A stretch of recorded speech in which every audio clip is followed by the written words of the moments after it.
Economic development, in my opinion, starts with a visit.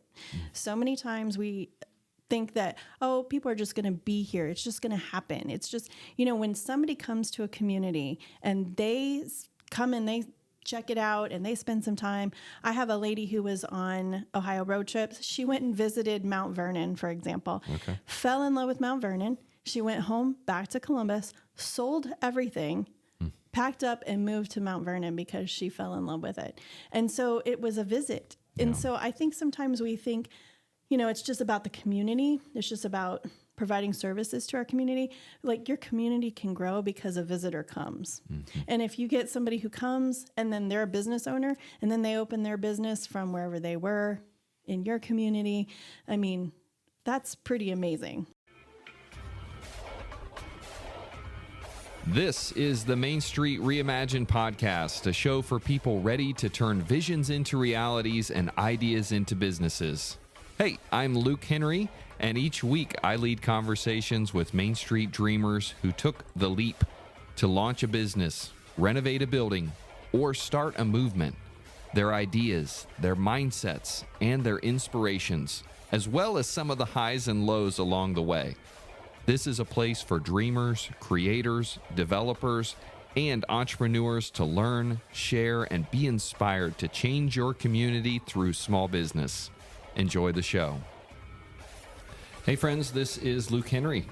This is the Main Street Reimagined podcast. Thanks so much for being with us once again. This is episode 51, and I am very excited to have with me today Brandy Gleason with the Ohio Road Trips group. If you're in or around Ohio, you are very likely one of the 1.3 million members of this wonderful Facebook group community. And she and her husband, Matt, have been with us today in Marion, spending a little bit of time, and she agreed to sit down for a podcast. So thanks so much for being here, Brandy. Yeah, thanks so much for having me. Yeah. So Brandy hails from just down the road in Plain City, Ohio.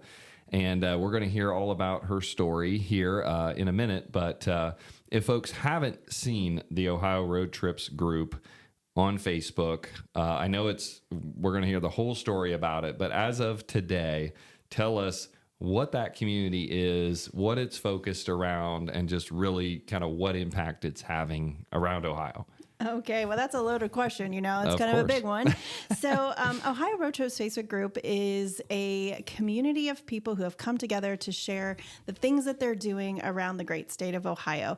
And I call it user-generated content because they are out there creating the content, sharing the stories, finding the gems, and then sharing that with all of us on the group. So that's kind of the driver. That's kind of what happens. And I just get to find new things to do myself. Yeah. And so you and your husband, Matt, and your family, you're also big travelers. And so you're also adding content on occasion. But I love that you're, kind of like the Hair Club for Men. Like, you're also like a client, right? You're a member of the group too. So you're getting to see what's out there and being inspired to go visit these places just like everybody else in the group. Absolutely. We actually, one night, probably about 3 or 4 years ago, Matt was like, hey, let's go to this place called Gervasi Vineyard. I was like, what?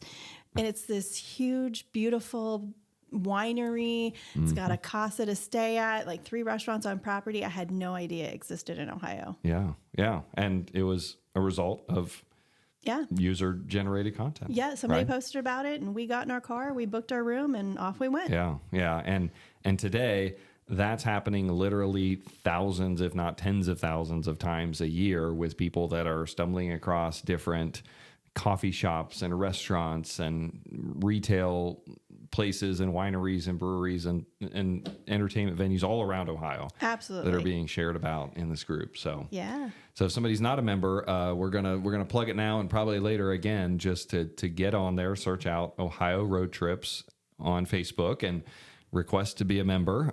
There's a little bit of a process. You got to read the rules and all of that, and make sure you're abiding by them so you can stay a member. But they're just all the time really fascinating things going on in there, and quite frankly, downtown Marion, Ohio, has been the benefactor of a number of different folks that have come to Marion and have come to maybe explore the Harding sites or the Cardinals around downtown, or one of the local restaurants that they've seen advertised or, shared about, not advertised, but shared about on the group. And then that leads to another and another. And, it's just we've seen the benefit here. So we're so grateful for you for creating that. I know it's become, again, altogether more than what you set out to do, but it's awesome. So thank you again. Yeah. Well, the fun, I think the best story about Marion that's come out is from Bucci's Italian Kitchen, the Scratch Kitchen. And someone from Alaska had come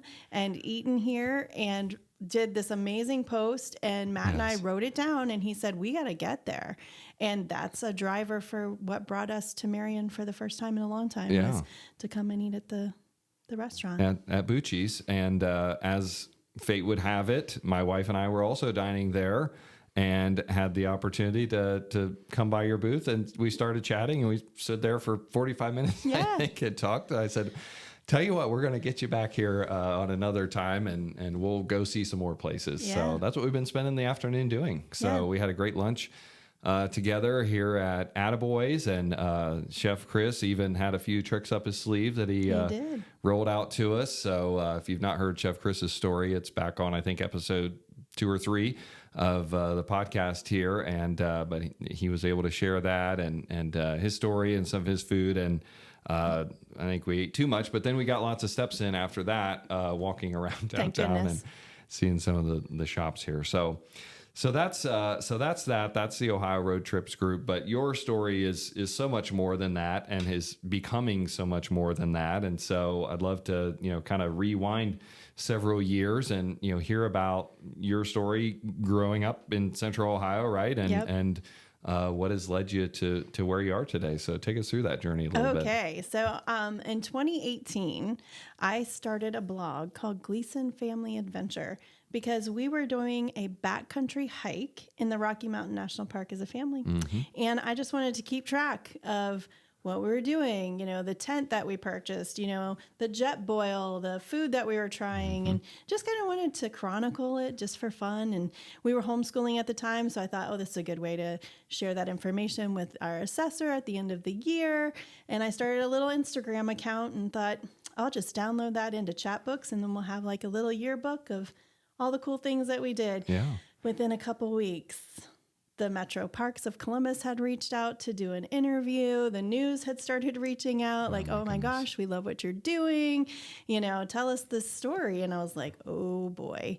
And so we had a family meeting, and we sat down. And I said, okay, kids, who wants to be on the news and who doesn't? So that's kind of where the beginning started. Yeah, that's incredible. So then, you started writing a little bit more about traveling, and then, where did the group come in? And then there's a book and, all of this as well. So at that point it was like, oh my goodness, people are reading my writing. And then I had to go back and edit my work, because I was writing for myself, right? So I wasn't worrying about commas, and I wasn't worrying about grammatically correct. And so I actually started to say, oh boy, people are actually reading my stuff. So, and that, it's now GleasonFamilyAdventure.com, but when I started, it was GleasonFamilyAdventure.wordpress.com, because it was free, right? Right, yeah. And so, that just kind of, we did our trip, and I just kind of kept going and just was enjoying the fun of what I was doing as a hobby, really. And some lady named Sarah Brewers from the Midwest Travel Network, I was on Twitter, they were talking about national parks. And so I kind of engaged in the conversation, asked a couple questions, and she must have done some research about me. And she reached out and said, hey, you need to join our group. You're a great writer. You need to do this. You need to do that. And I was like, whoa, I'm not interested. But thank you. I appreciate the compliment. And she had a writer's workshop she was doing in Gulf Shores, Alabama. And she said, you should come. And so I talked to Matt, my husband, and said, okay, it's this expensive. I had to pay for the conference. I had to pay for my airline ticket. I had to pay for a rental car. And so my dad had some points on Delta. So he bought my airline ticket. Matt said, okay, you can rent a car. And I went down and went to this conference and met some people. And they said, oh, yeah, you need to step up your game. And that's when I had to make a decision. Like, am I going to stay a hobby writer, or am I going to make that transition to author? Mm-hmm. And I mean, what was that journey like, trying to make that decision? I mean, that's, we talk about the leap around here, and kind of taking the leap into a business or a venture for the first time. I mean, I'd say a book is very much the same thing. You have to get to the point where you're comfortable and courageous enough to take that leap to say, yes, I'm going to commit to this, and it's going to be a long process and probably frustrating and aggravating. And, but at the end of it, I think I'll be proud of what I've created. And so, yeah. How'd you get there? So that's kind of funny because there was a lady there. Her name's Eva Faircloth. She is a lady who runs a PR company called Front Porch Network. And she and I just really hit it off. And after I left, we stayed in touch. And she had said to me, Brandy, you should come back to Gulf Shores, Alabama with your family. We would love to hire you to write this article. And I was like, you want to pay me to write? And I was like, okay. So we talked about it and we decided to make that trip. And she kind of was a catalyst into saying, okay, you can get paid to do this. And we want this article written. It was on like things to do with kids and Gulf Shores and Orange Beach. And so we went down, we stayed in a beautiful condo right on the beach. We did all the things. I wrote the article, and then she and I have stayed in touch, and she just pushes me all the time to like keep doing the things. And then the book, 2020 hit. So, right, I started in 2018, 2020 comes. Yeah. And all of a sudden, like I was writing for the RV industry, like every contract I had like was put on pause because it was stay home, stay safe, right? Yeah. So travel kind of paused for a minute. And so Sarah Brewers, who I mentioned earlier, all of them lost their writing contracts because they couldn't write. Well, they could, but you really, how do you write about travel when everything shut down? Right. So they decided to write a book called Midwest Road Trip Adventures. And Sarah reached out and said, will you write the Ohio section? And so that, it just kind of fell into my lap. It was just kind of, here you go. And so I drove, I don't know, probably 3,000 miles to do the scenic byways. So we did the scenic byway up on Lake Erie, the Ohio River Scenic Byway. We did the Appalachian Byway.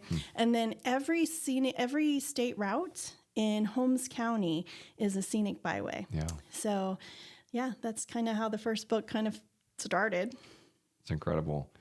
And did you find that you really enjoyed the process of writing? I mean, it's like one thing when you take something, we talk about this with small business sometimes, that you take something from like the hobby phase where you're kind of doing it for fun to now you have to do it. You have deadlines, you have clients, you have expectations. Sometimes it takes some of the joy out of it. Did you find that? I mean, how has that process been? So I'm gonna tell you, I'm over 50, and so we have already prepared for our retirement. Right, Matt's been working. We've invested. We have some rental properties. We kind of are. This is just like a great time for me as an older woman to started a business after she got past raising children, and so. I told him when I started writing professionally, if I ever hate this, I'm quitting. And so I don't take on clients or projects that don't resonate with me as a person. Yeah. So I've really protected the work that I do, but I also think that really lends itself to the authenticity, to the, I'm writing about things that I really love, things that I really have found and connected with. So I just don't write and write and write. So if somebody came to me and said, hey, can you write me an article about the fabrics and curtains in this building? I'd say, no, that's not my thing. But if you come to me about a destination or a unique lodging, now that I can get behind. That's great. Yes. And so that book, tell us about that book. You did the Midwest book, and then you did your own book. Yes. 100 Places, right? Yeah. So I did the first book that I did standalone was 100 Things to Do in Ohio's Amish Country Before You Die. And that was written in 2020 and 2021. And the reason, so they had wanted me to write the 100 Things to Do in Ohio Before You Die first. And I said, well, like nothing's open. Like, how do you write a book about things to do when they're just starting to get back to, so Amish country kind of stayed open the whole time. And so they were a little rebellious up there. Right. And so I decided that would be a good place to write a book about at that time. So that's how that one kind of came to be. I didn't know that came first. Okay. Well, they actually told me, like, if your book flops, like, you can't write the next book. So fortunately it didn't flop, and I got to write the second book, but it was a little stressful because I asked them to do something smaller, more niche down, and then, took a risk. That was a risk. Yeah. Well, that's small business. So yeah, you understand the plight of those that you interact with daily. So that's great perspective. And then how did the Facebook group come about? That we haven't even touched on that yet. Yeah. So what happened is, again, it's 2020 and the book Midwest Road Trip Adventures is coming out, and I'm thinking, how do you market a book in this time frame? And I thought, well, maybe I can start a little Facebook group. And I knew, like, here's a great place to take your family on a picnic, right? I knew a lot of places because we had taken our kids all over the state from the time they were little. Like, I joke they were birthed into car seats, We just love to do things. And so I had all the places, and I knew all the things that people could do. So I thought, I can just share my knowledge. And I thought, if we get a couple thousand people in this Facebook group, that'd be great. Yeah. Never imagined it would have become what it is today. Yeah. And so was there like a specific inflection point that you remember that it was like kind of steadily growing, and then all of a sudden it just like hockey sticked? Yeah, it actually, from the moment it started, it just kind of, I think the stuff that was being shared, the things, so I started it, right? So I'm the one sharing all the content at first. Like, hey, here's a great place to have a picnic. Here, I know this place is open where you can go get subs and then go play at this park. So just sharing. And then all of a sudden it was like, okay, now there's 10,000 people. Oh my gosh, now there's 20,000 people. And I think when it hit about 50,000 people, I was like, I can't do this by myself anymore. And Matt did not have Facebook. Matt was anti-social media. He's like not into it at all. I was like, hey, you have to join Facebook and you have to help me with this group. And so I made him join Facebook and start helping. And then, just kind of kept going and going and going. And then we had to bring on some of the kids. Like, okay, I need you when I'm out of town to moderate the group to make sure, things don't go sideways. Yeah. And it's just continued to grow and grow and grow. Yeah. We probably have about 1,500 people right now waiting to be able to comment. So we approve each person. Like, we just don't, just people can't just be commenting. And we highly manage, this is a place for positivity. If you have something negative to say, there's plenty of other places out in the social media world where you can be negative. But in Ohio Road Trips, we are very positive forward. No negative, literally there's no negativity allowed, period. That's just not going to happen. Yeah. Well, I can appreciate that, especially because in 2018, I also started a Facebook group, Think Local First, for Marion County. And the goal was just to promote local businesses. And that was our goal too, was to just help people see and be reminded of things, keep them top of mind that they haven't heard before. And it is amazing how many people don't know what's right in their own backyards. Right. So we don't on the county level, you're looking at it on the state level. And I know that even in that context, we talked about earlier today, where people are like, somebody shares something about their community and they're like, oh my gosh, I live right down the road. I've never been there before. Yeah. And so people are discovering things, not just across the state, but like across the street literally about where to go, what to do. Yeah. So one of the things Matt and I joke about is we'll get done working, like finding things, just running around the community, sit down for dinner, and our waitress will come up and be like, hey, how was your day? What do you get? How are you today? And we're like, yeah, we just totally did this jetpack water adventure on this little tiny lake right outside of Lancaster, Ohio. And she's like, a what? And I was like, a jetpack water adventure where you can, and she's like, had no idea. So then she went and told everybody in the restaurant that she worked with, and they're all like coming up, and we showed them pictures, and nobody knew it was there. It's incredible. Yeah. Yeah. So, and I know that you could share story after story after story. And this has become, again, I think last time I checked, it was like 1.3 million members. And so it's a lot of people to try to corral. Again, yeah, I know you have some occasional bad actors in there. But also, there's a lot of content being shared. There's a lot of things going on. You're sharing and trying to just promote various things. And you're writing. I mean, I guess if you say like your real job is the writing. Yes. Right. Yes. But you're doing this really as a kind of a goodwill thing. Mm-hmm. And what keeps you doing this? Because it's become a lot of work, has. You and Matt. Yeah. So we probably on the minimum, it takes 3 hours a day just to moderate, allow questions in, when we were walking around with you downtown, I had to mentally tell myself, don't stress out. It's going to be okay. Because we'll try to check it every hour just to kind of, sometimes things do go sideways and you get somebody say something off the wall and then everybody else has something off the wall. I call those keyboard warriors, and they're just over there. They're just typing away all the things they shouldn't be saying on social media. And so what keeps me going is knowing that it's impactful to small business, to communities. Like you said, I have story after story. One is Westminster Farm. They're up near Mansfield. Okay. And somebody posted that they went there in the group. It had like over 1 million views. And the wife was working full time. The husband was working full time. And because of that post, like they have no availability into 2026 already, right? They're booked all the way through this year. That's awesome. And we went up to meet them recently. And she said, like, because of Ohio road trips is why I was able to quit my job and do this full time. And so it was their passion project. Yes. And now she gets to do it full time. And that just, I don't know, there's something really cathartic about that. Like it just like makes your heart just be like, oh my gosh, this is so worth the 3 hours a day dealing with all the little things that I have to deal with. Oh, exactly. And I mean, you're truly seeing at a micro level all over the place the impact of tourism on a community, local and, regional and so forth. So let's spend a little bit of time like unpacking that, especially for people that are listening. They're trying to revitalize their community. They're trying to drive traffic in their community, downtown, small business, restaurant, Airbnb, like whatever it is that they're working on.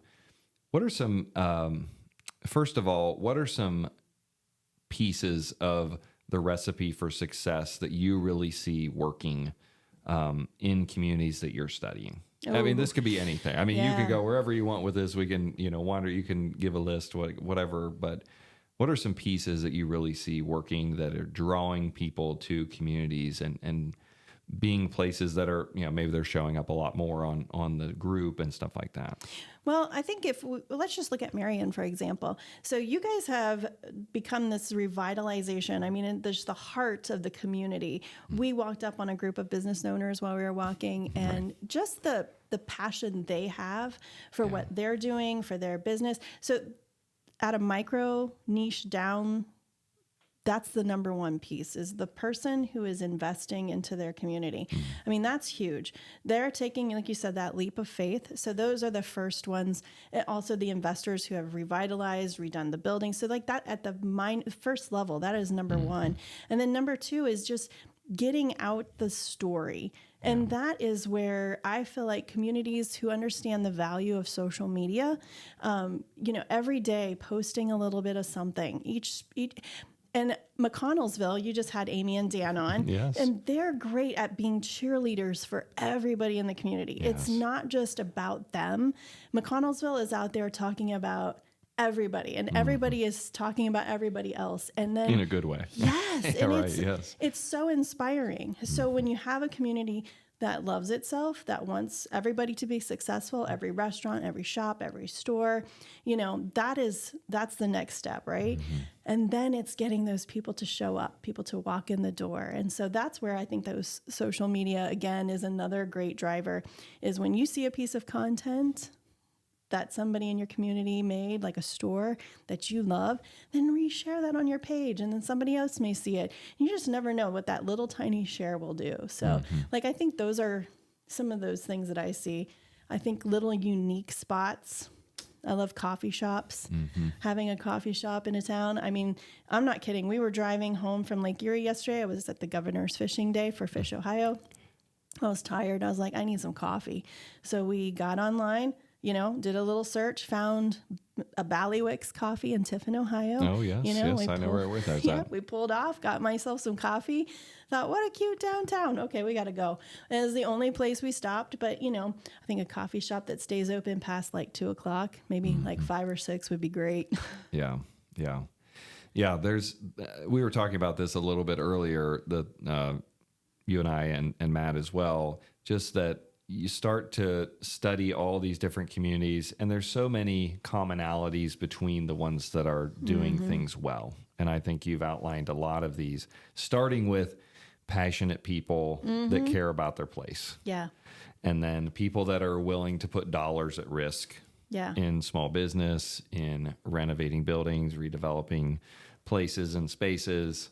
And then it's kind of the community coming around to infill all the other pieces and parts, from we were talking about this kind of as a case study as we were walking around our own community here with, flowers and park benches and public spaces and just all of those different elements. And I know that you're seeing those and you're encouraging people as you're traveling around to just keep doing those things that are showing that they love their place. Yeah. Are there other things that come to mind that you've seen that are just like those little, I was reading a book recently that calls them like love notes that are just like, the twinkle lights in the alley or the little like public art things or, are there any that stand out that you've seen recently? Actually, there is. So in the zip code 44444 is Newton Falls, which is up in Northeast Ohio. There's a guy named Tom. He has a antique shop, and he is like the most passionate guy you would ever meet. I mean, he is, I don't even know. He just...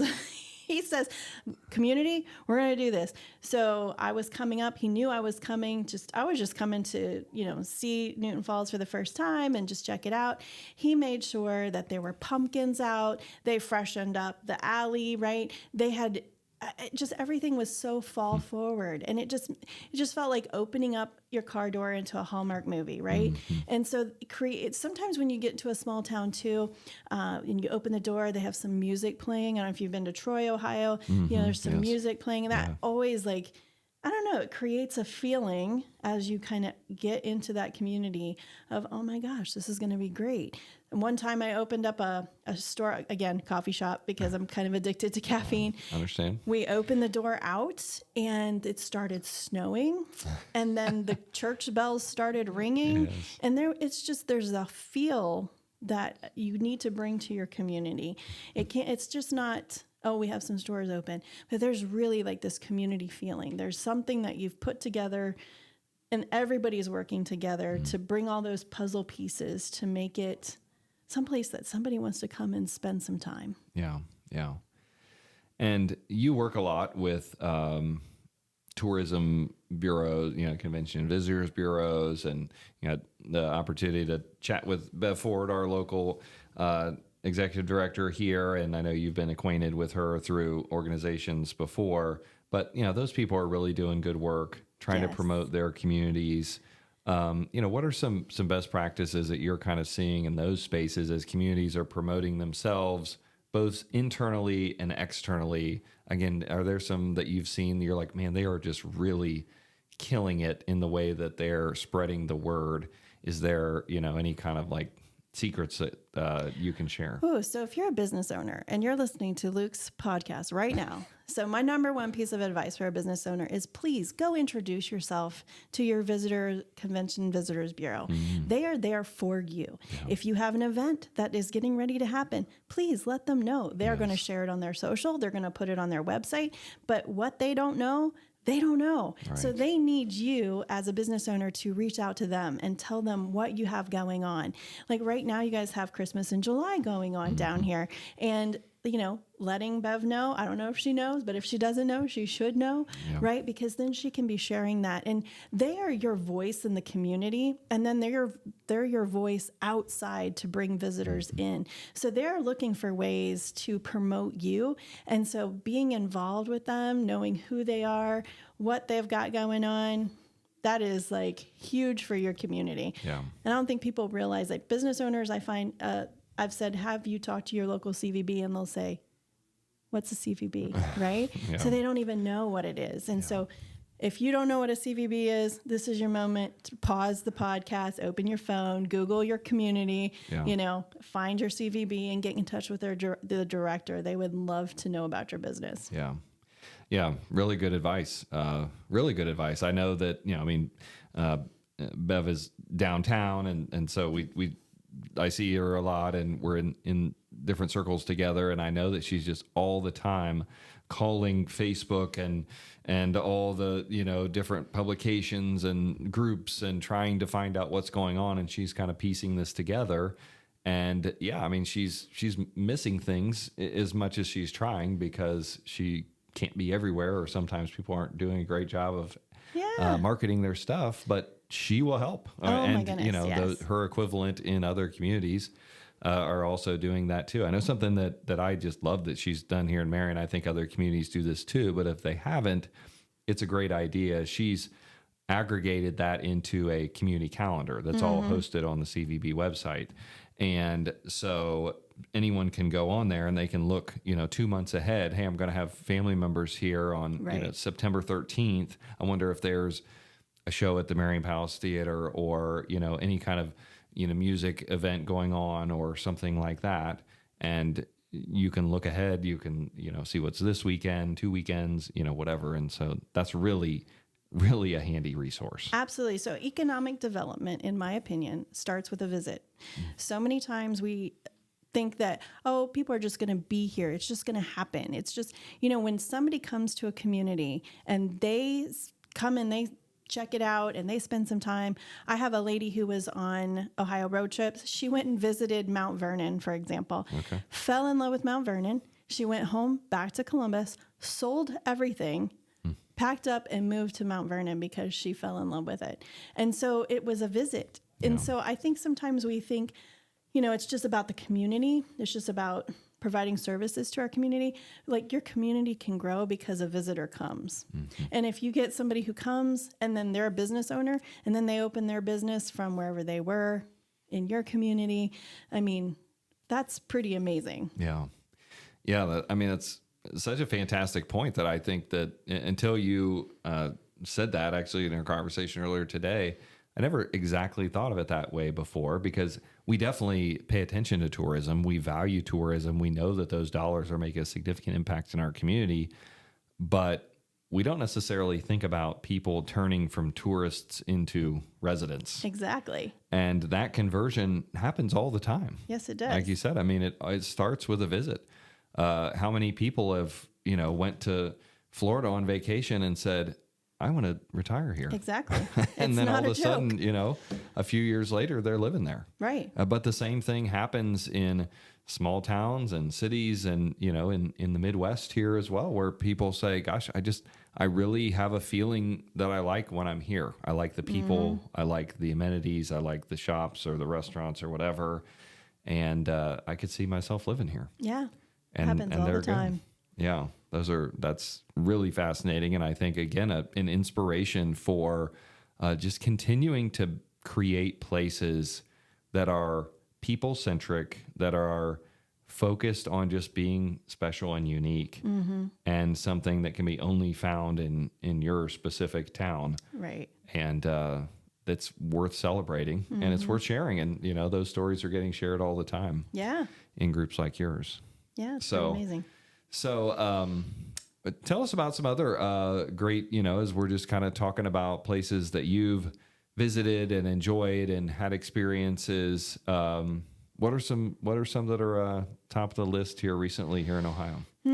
Man, that is such a loaded question. You guys always ask me that question. Hey, Brandy, where's your favorite restaurant? Hey, Brandy, where's it? Oh, my goodness. Well, I promised you not to be easy. I promised Matt that I wasn't going to be easy on you. So one of the favorite things that I have done recently, oh, goodness. Besides Marion. Yeah, I know exactly, that's, right? it's most recent for sure. Yeah, so I think one of the places I really enjoy going in the summertime is Lakeside Chautauqua. It's kind of on my radar. So I haven't been there yet this year, but it's highly on Brandy Gleason's I got to get there list because it's a gated community during the summer and you can go in, there's ice cream. It just like feels like you've stepped back into the So 1950s. chill, right? Oh my gosh. Yeah. And the sunsets there are just, I can't. I mean, there's no words for how beautiful as the sun sets and the sky turns, red, purple, blue, and you're just sitting there and the breeze off the lake is coming and I just love it. It's just like a real win. I think Troy, Ohio, I really enjoy going to Troy. They've got a great walkable downtown and the food is really great. I like to eat. So I've been working on a book about restaurants. So, Troy is another town that I like to get to. There's tents that you can sleep in on the Great Miami River. So if you ever wanted to sleep on a tent in the middle of a river, well, they got you covered. Yeah. Yeah. Those are some great ones. I enjoy those places as well. Speaking of great coffee, we've got friends that own Purebred Coffee over in Troy. He actually taught me how to taste coffee. No, it did. Did you know there's like really a way to do that? Like you take a coffee and you slurp it in and it's like, I had no idea. Yeah. There's this whole coffeeology. Mm-hmm. Yeah. So interesting, It really is. And being around somebody like that's like really such a master of it and can teach you like how to fully appreciate all the different flavors and everything. It's that's a really special experience. So let's like do a little plug for your friends. So like he teaches classes. So if you ever find yourself in Troy and you want something to do, book one of his coffee classes and he'll teach you how to feel the flavors, taste the flavors. I mean, I think people think that travel is just, you go to this place, you do this thing, you eat some food, you go to sleep. No, like you can really get down into what the community has to offer. And so having a coffee tasting class in your town is kind of a unique thing. Yeah. Yeah. Well, and I'm going to just drop a little something that Noah may have something brewing in or around Marion. Ooh. So we're just going to put that little teaser out there. Well, I hope so. Noah, if you're watching this, like listening, please come to Marion. It's closer to me than Troy. Noah's fantastic. He's become a friend and just somebody that honestly, 7 or 8 years ago, we were just wandering around Troy and we were sitting in there in Purebred having a coffee, and you can always like pick out the owners, right? You're good they're at working this. hard. Yeah, exactly. He and his wife Megan were both just working away, and it's like Lindsay and I look at each other like they're the owners. So we waited for the place to kind of clear out, and we struck up a conversation, and we've had all these commonalities. He's such a nice guy, and he used to be a landscaper and all this, so we had all this in common, and we just stayed in touch. And anytime we're in Troy, we have to stop by there and get a coffee. I've never done a class though, so that is I need to go a little deeper, obviously. Yeah, well, it actually will change how you drink coffee all over. I travel all over the United States and into Europe even. So now how I taste coffee is like, thank you, Noah, because now I take a minute and I do his little thing and then I taste the flavors. And it's really different. That's awesome. Yeah. That's crazy. Okay. Well, some good, some really good destinations. I also wanted to keep putting you on the spot and ask a little bit about, again, as you've become such a student of traveling and going to different communities and picking out like where some of the kind of hidden gems are. What are some little tour takeaways from Marion today?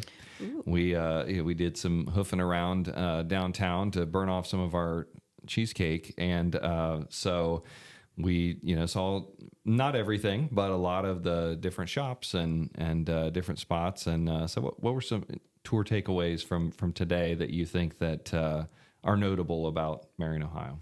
So I think Marion is one of those overlooked hidden gems, right? It is. So I was telling you downtown. So like, for example, Bell Fountain, we talked a little bit about. Yeah. I mean, that's only a couple blocks, right? But Marion is block after block after block. It's big. Yeah, there's so much to see. And I just loved how this large space is becoming more and more filled with shops and shop owners. I think your Cardinal project is very, okay, cliche, but it's super cool. Yeah, it is. I love it because every time I wanted to stop, I wanted to read the sign. I wanted to see, who painted it. Cause it's all like, did you say it was all locally created? Right. And so that was very, very stoppable, right? Instagrammable moment is like what I like to call those. When we went to Attaboys, just the stories that come out of small town America are just heartwarming. So the food there was off the charts. So if you haven't been to Attaboys and you're listening to this, it's definitely something I would say you should probably stop at. Ended up with some chicken and shrimp gumbo. And I'm not joking, right? The bowl was as big as it was like a casserole dish. Yeah. I mean, I was like, oh my goodness, like there's no way I could have eaten all that. And so his portions are super generous, just like the community was. So yeah, those are some things that I took away immediately. Yeah.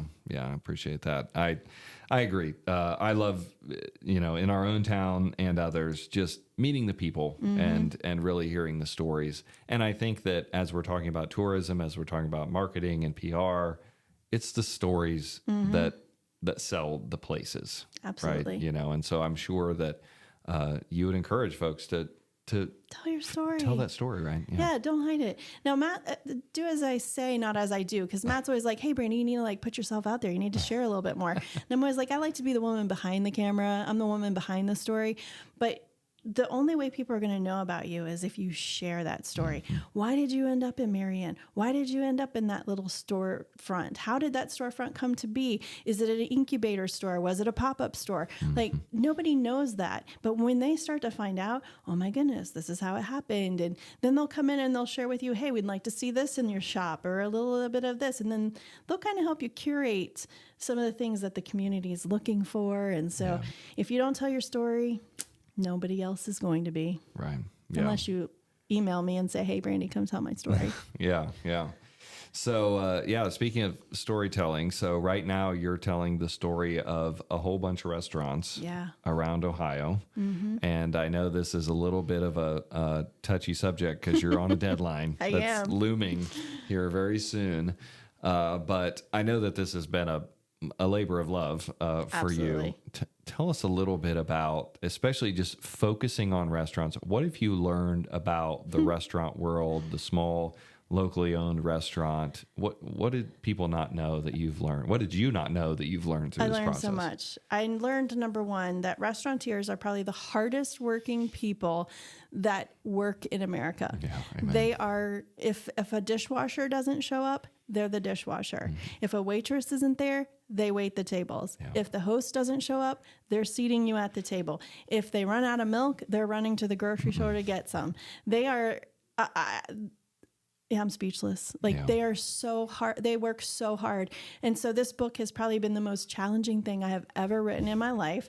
My poor publisher, I've written emails that why would you have me write this? This is the worst thing I've ever had to do in my life. Because, you send an email and they don't email back because they just don't have time, right? They're out there getting the restaurant ready for the day. And there's a restaurant called Broken Rocks. They're in my book. And he ended up in the hospital. And then, he had this going on and that going on, but they're trying to reach out. And so my goodness. So that's one thing I learned, that they just don't have time to talk to you. And so if a business owner, a restaurant owner stops and talks to you at your table and asks you how you're doing and how your food was, that's precious time. And they really do care about their business if they take time to talk to you. So that's one thing I learned. Yeah, that's really good. And so, you've seen just every shape and size of different restaurant, and those with history and longevity, and are there certain again kind of like things that you've recognized in the really successful ones that have kind of been a thread that you've seen through all of them? Are there certain ingredients that So that's a great question, because one of the things that I have found when a restaurant is kind of new or they haven't been around a long time, one of the incubator things that have been happening is they're using locally sourced ingredients. And so they're bringing in that, the butcher shop or a local baker. And so they're like sourcing from within their own community. And so they're not just getting stuff from Gordon Foods. They're like really looking for that person who's going to bring that unique flavor or that unique taste into their restaurant. And so they're collaborating.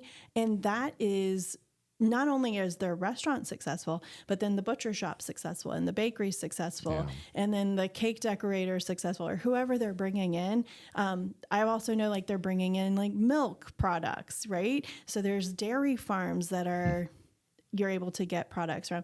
So I'm seeing people love that farm to table or field to table experience. And so that's really huge. In Union County, they like to say that they're naturally crafted. And so that's a whole driver just down in Union County is naturally crafted products, things that are made within the community. Mm-hmm. Yeah. And so when restaurants can be the curators of those and then making those into unique dishes. Absolutely. Again, that's something that it just kind of like layers the local flavor and the uniqueness that are really what people seek. Yeah. As they're looking for places, especially if they're everybody traveling. wins. Everybody's winning. Yeah. So it's not just the restaurateur winning, but everybody. And then everybody's like, oh, that food, say that steak was delicious. Well, then they're going to go when they're doing their cookout and they're going to go buy one from the butcher because they knew how good it was when they had it at the restaurant. So it just continues to build that community. Yeah. Yeah. So if people are excited about this book, they're like, hey, I'm a foodie. I'm, looking forward to restaurants. These are all in Ohio. Yep. And there's how many? 84. Okay. And so not quite one from every county, right. I guess. So it's, but they're spread out all over. You've got them, you've picked from tiny towns and big cities and everything in between, right? Yeah. So, and so this is going to be coming out. Do we know the kind of timeline? So late spring 2026. Okay. So next year. Okay. Yeah, so the due date is in 4 weeks. I mean, how many times do you have to text message me to like respond? When are you going to come? It's like, oh, when can I fit this in? Right. It's like, okay, I'm going to take a break on this day. So once it's at the publisher, then hopefully it'll be out by late spring. Yeah. And so that's your final deal, or will you be going through an editing process? Oh, Tell yeah, us, people, us non-book people, right? I mean, yes. What other pain has to occur? There's a lot now? of pain and suffering. So authors, that you've ever heard the term starving artist, that's like legit. So it will go to the publisher. They will look at my work and then they will edit it. And then they'll send it back to me and say, here's our edits. And I see those as suggestions. So sometimes I put my foot down and say, no, that changes the tone of how I'm writing it. And so I'm pretty a stickler. Like I take everything through my own process before I send it in, something called Grammarly Pro. So I just take it through my own, make sure the commas are right, the words are right, make sure, I kind of am picky myself. I run it through my own plagiarism detection system. Like I don't turn something, I'm type A. It's like, usually my edits aren't horrible, but this book's a little different because they have this, they want the story and the history behind the restaurant. So it's not super food forward, it's story forward. Okay. And so sometimes I've added a little more food than I think they want, but I'm the author, right? Yeah. But we'll see, like it's a little bit of an arm wrestle between now and the finished product, right? Yeah. So we'll see if all of that stays or how much you have to fight to keep it. Yeah, I have one thing I think that they're probably going to fight. A couple things they might be like, oh, that's not really a restaurant, or that's not really.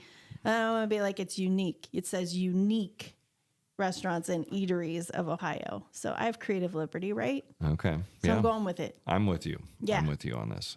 I think it's great, and I'm looking forward to seeing it when it comes out and hearing those stories. I mean, not just to go and have the experiences, but also just to hear the stories. And like, I think those of us within the small business community, we need like steady doses of inspiration and also hearing other people's stories, being inspired by them, and then knowing we're not alone in some of the challenges and struggles and hardships that come with any business. Yeah. And but especially hospitality, small retail, restaurants, some of these Main Street businesses, I'm with you. Like, these are some really hardworking folks and just some of the very best people, because they're doing it not to like make $1 billion. Right. It's because they love the work. They love the people they get to serve. They love the community in which they're working, and they're the ones really making our places what they are. And one thing I would like, if you're listening and you're not really big into small town, or you haven't shopped small town, or you haven't shopped local, like, when we shop and we do things on a local level like this, you're paying for some kids' ballet lessons. You are, you're not just, shopping big box. You're actually shopping local, and it's keeping those dollars within that community, and you're supporting a family. It's huge. It's huge. Yeah. I think that there is a growing number of people that are becoming more and more discerning with some of those types of things. I think, we all buy the occasional thing on Amazon, some more than others, right? Mm-hmm. But I think the more and more that we continue to hopefully beat the drum and just remind people, keep it top of mind, that truly, like, without these local places, we wouldn't have communities. Right.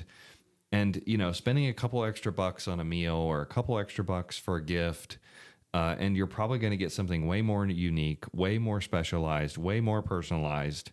It's worth it, for one, and two, it's an investment in our communities. Absolutely. To shop at these places, versus going to Walmart for a gift. I went shopping. I bought something at the little store that had the kitchen stuff. Yes. And the charcuterie boards. I mean, I shop local all the time, and I like you, I'll spend the extra couple dollars because it matters. It matters. Yeah. Yeah. And again, I mean, I feel like never sacrificing, because it's always something that would have been better than what I would have found on, Amazon or at Walmart or, absolutely, Hobby Lobby or whatever, I mean, that's just nothing against those places. Again, we all, get the occasional items from those places, but just oftentimes, especially if we're looking for a thoughtful gift or something like that we really want to like be able to impart our desire to give something special. These are the places, absolutely, and the shop owners and even the just, not the owners, but the folks that work some of these stores. I mean, they're just wonderful people, mm-hmm. and they know their products, and they're so willing to work with you to be able to make your gift really special. The word I like to use is they've curated mm-hmm. the best of the best. Yeah. So they curate these things that you just don't find anywhere else. And so that's the great word, is they're curators. Yes. Yeah, I agree. And I really feel lucky, because I get to see like behind the scenes a little bit, some of these retailers, restaurants, the folks that, are in our buildings in downtown Marion, that I get to see the process happening. Mm-hmm. I get to see them, going to all the places and finding the different products that they can sell, and working with suppliers and meeting the owners of the small businesses that they're buying from, that they're going to sell in their store. Right. And all of this, and just being able to see that whole story and how it happens, and how they're bringing so much care to what they're even selling in their store in the first place. And then to help you, drill that down to what's going to be really special for you specifically, is really cool. Absolutely. Yeah. Or even to the point of us going into the Belenos Creations today and seeing the 3D printing process and that whole thing. 22 3D printers they've got set up, and they're just ripping off left and right all these, little gadgets and gizmos and whatever. And I mean, they're just fascinating. It's like you just kind of like, I don't know. It gets on your tism side, because you just want to touch them and squiggle them and play with them. Yeah, they have so much texture and, all the different movements and stuff. So if you don't know what you're talking about, we got to visit and see. You'll see it for yourself. see behind the curtain. So kind of wrapping up a little bit, Brandy, I mean, this has been so fun. Just, being lovers of small towns and, having a lot of these experiences and traveling and seeing the benefit of that in our own community and other communities. What is it that you're excited about as you look ahead for Ohio, some of the communities that you've gotten to see? I mean, from 2018 until now, mm-hmm. You've been seeing progress in Oh some my of these goodness. places. Absolutely. And that has to be a lot of fun for you too. Absolutely. So I have so much stuff on the head. I have so much on my radar. It's crazy. And so I look forward to, one of my favorite things is the holiday season.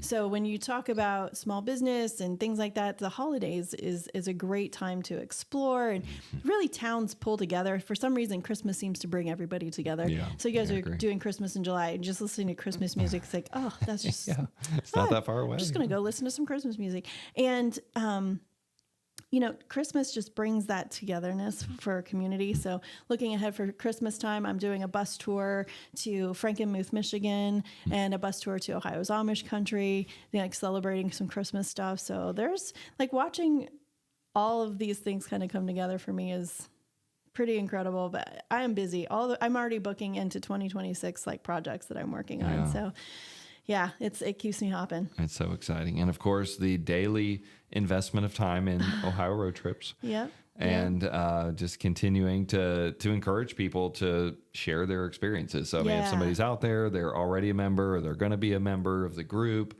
what are some things that you would encourage them in order to help their community or others that they're traveling to?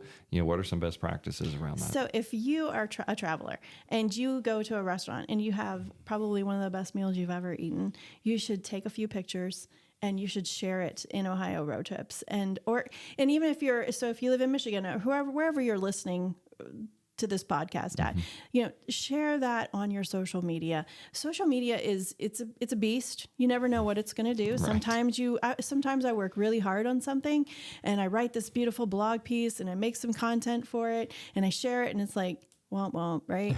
And then other times, you make some content and it does great, but don't give up. Just share that stuff over and over, because it will get people to go and do and experience the same things that you've gotten to experience. So if you live and you love your community, you should be consistently posting about your small ice cream shop. I'm doing the Brandy Summer of Soft Serve right now. Okay, so love it. I know, right? Thank God I'm training for a half marathon, because Matt's like, oh, let's stop and get some soft serve. But I always order the large one because it looks so cool. It is so big. And, I've been sharing those. And then people are like, oh my gosh, I love soft serve ice cream. It evokes childhood memories or whatever. Yeah. So, if you have an experience or you have something in your community that's unique, share that on your social media, share it in a Facebook group. If you're in Ohio, please share it in Ohio road trips. We would love that. And people would love to see that too. Yeah. Yeah. Well, so exciting. So if besides coming into the group, if people want to follow along on follow Brandy and the Gleason family adventure and ongoing here and the other things that you're doing, I mean, where can they kind of find you and follow along and, look for your upcoming book and future books, I'm sure are already brewing, but yeah. So you can just follow Brandy Gleason on Facebook, or you can go to Gleason Family Adventure. I also have Ohio Road Trips Facebook page and the group. And then, I'm on Instagram as well. And, GleasonFamilyAdventure.com is my personal blog. I like to say it's my passion project. So I don't advertise on there. You'll never, when you go to a website and then an ad pops up and then and then a movie, it drives me crazy because I'm trying to read a recipe or something and all these things are popping up. Yes. So Gleason Family Adventure is literally just a blog. If you get on there, you can actually read it. And so that's been a passion project of mine. So you can read some different things there. There's a search option. You can look to see if I've written about it. And one of the things you and I talked about is I'm thinking about doing lodging blog about Brandy's list, here are my top 10 places to stay in Northeast Ohio or Northwest Ohio, Central, Southeast, and Southwest. So it's kind of something I'm working on. So it's I always keep busy. I'm always finding something to write about. Yeah. I love that. And I love following along as well and getting those ideas and being inspired by, what you're seeing and doing and others as well in the group. So thanks again for that. And thanks so much for spending some time with us in Marion and also on the podcast here. I know that this is going to be a popular one. People are going to love hearing your story and what you've done and just how this all came about and some of the stories you shared too and some of the places that are now adding to our list of places to explore in Ohio. Yeah, well, thank you so much for having me. Yeah, absolutely. So, and to our listeners, thank you so much for tuning in again. I'm so glad that you did. I hope that you love this content as much as I've enjoyed producing it. And so if this is interesting to you, it'd probably be interesting to somebody else. I'd love it if you'd share with someone else. And certainly if you'd leave a rating and review, it would mean the world to me personally to help us get the content out to more people and help tell these great stories. So thanks again for being with us. And we will hopefully see you back here next week. Thanks for listening to the Main Street Reimagined podcast. To learn more about Main Street Reimagined, Henry Development Group, or our work in downtown Marion, Ohio, please visit mainstreetreimagined.com. If you want to connect, or if you know someone who we need to interview, shoot us an email at info@mainstreetreimagined.com. Until next time, keep dreaming and don't be afraid to take the leap.